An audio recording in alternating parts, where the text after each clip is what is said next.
नंतर air space बंद झाल्याबरोबर विशेषतः जे भारतीय पर्यटक किंवा वेगवेगळ्या व्यवसाय करता तिकडे गेलेले लोक आहेत, जे तिथले रेसिडेंट नाही आहेत, जे भारतात परत यायचं आहे, त्या लोकांचं मेसेजेस आपल्याला यायला लागले. आपण तात्काळ केंद्र सरकारच्या जी परराष्ट्र मंत्रालय आहे त्याच्याशी संपर्क केला. त्यांनी एम्बसीला सगळीकडे ॲक्टिवेट केलं, सगळ्यांना एम्बसीशी संपर्क साधायला सांगितला. पण आपल्याला याची कल्पना होती की नुसतं एम्बसीला संपर्क साधून हे होणार नाही. म्हणून आपल्या राज्याचे जे मदत व पुनर्वसन आपत्ती व्यवस्थापन मंत्री आहेत श्री गिरीश महाजन यांना आपण ती जबाबदारी दिली. आपण एक व्हॉट्सॲपचा नंबर सगळ्यांना दिलेला आहे. त्या व्हॉट्सॲपच्या नंबरवर लोक संपर्क करत आहेत. त्यांच्या ज्या तिथल्या अडचणी आहेत त्या आपण दूर करण्याचा प्रयत्न करतो आहोत आणि त्यांना परत आणण्याच्या दृष्टीने देखील सगळे प्रयत्न आपण हे सुरू केलेले आहेत. मुळामध्ये आपल्याला माहिती आहे की एअर इंडियाची विमानं आता हळूहळू त्या ठिकाणी जात आहेत आणि लोकांना परत आणत आहेत. काही एअर स्पेसेस बंद आहेत, काही सुरू आहेत. तर जिथनं आणता येत आहे तिथनं आणण्याचा सगळा प्रयत्न चाललेला आहे.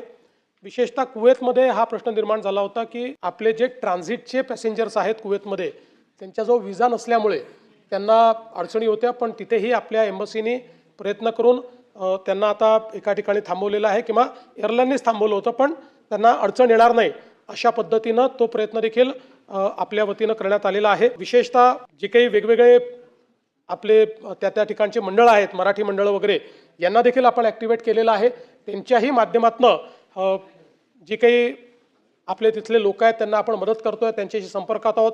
व्हिडिओच्या कॉलच्या माध्यमातनं स्वतः गिरीश महाजन त्यातल्या अनेक लोकांशी बोललेले आहेत आणि त्यांच्याशी चर्चा देखील केलेली आहे.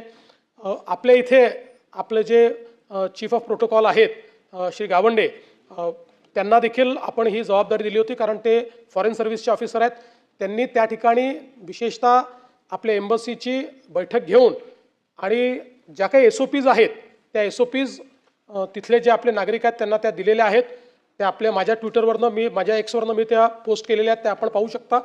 दोनदा आपण सगळ्या पद्धतीनं काय काय लोकांनी करायचं आहे किंवा काय करू नये या गोष्टी देखील त्यांच्यापर्यंत पोहोचवलेल्या आहेत. आणि आपण जे सांगितलं ते देखील सत्य आहे की आमचे उपमुख्यमंत्री यांनी या ठिकाणी स्वतः त्यांच्या पक्षाच्या वतीनं ती व्यवस्था केली होती आणि लोकांना त्यांनी त्या ठिकाणून परत आणणं ही अतिशय स्तुत्य अशा प्रकारचं हा उपक्रम आहे. राज्य सरकारने केंद्र सरकारशी चर्चा करून ही भूमिका मांडली होती की राज्य सरकार जे काही महाराष्ट्रातले लोक तिथे आहेत त्यांना आणण्याकरता व्यवस्था करू इच्छिते. परंतु केंद्र सरकारने त्या संदर्भात हे सांगितलं आहे की सगळी राज्य अशी प्रयत्न करतील तर त्या ठिकाणी किऑस तयार होईल. आणि आत्ता एअर स्पेस सुरक्षित नाही आहे, त्यामुळे स्टेट कॅरियर्स जे आहेत भारताचे तेच त्या संदर्भातली जी वाहतूक आहे ती सुरक्षिततेनं करू शकतील आणि म्हणून तशा प्रकारची व्यवस्था आम्ही करतो आहोत.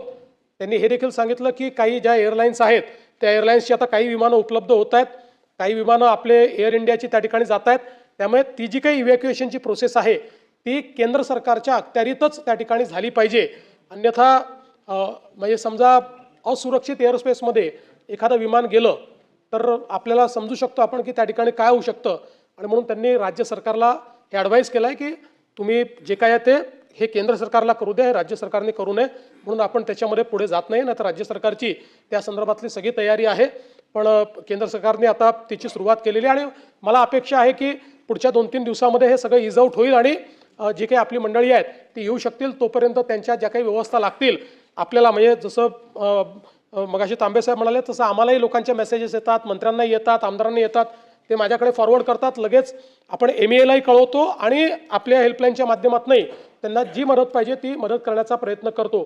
आपले आमदार मिहीर कोटेचा जे आहेत त्यांनी देखील दुबईमध्ये त्यांच्या ओळखीतले लोकांच्या माध्यमातून त्या ठिकाणी एक सगळ्यांकरता जेवणाची व्यवस्था 2 वेळची ही त्यांनी सुरू केलेली आहे. म्हणजे ज्यांचे, कारण काही लोक असेही असतील की पैसे कमी आहेत किंवा कमी पैसे घेऊन गेले होते, तर त्यांच्याकरता ती व्यवस्था देखील त्यांनी केली आहे. तिथे ती पब्लिसाईज केली आहे, तिथे लोक जाऊन जेवण देखील करतायत.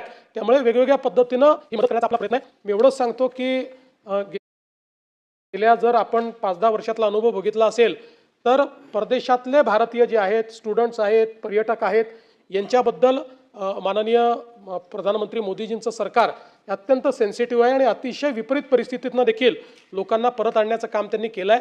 त्यामुळे केंद्र सरकार पूर्णपणे या बाबीवर लक्ष ठेवून आहे आणि लोकांची सुरक्षितता आणि युद्धाची परिस्थिती यातनं लोकांना परत आणण्याकरता सगळ्या उपाययोजना केल्या जात आहेत. सगळ्या लोकांना या ठिकाणी सुरक्षित परत आणण्याचं काम हे केंद्र सरकार करेल आणि राज्य सरकार सातत्याने त्याचा पाठपुरावा करत राहील.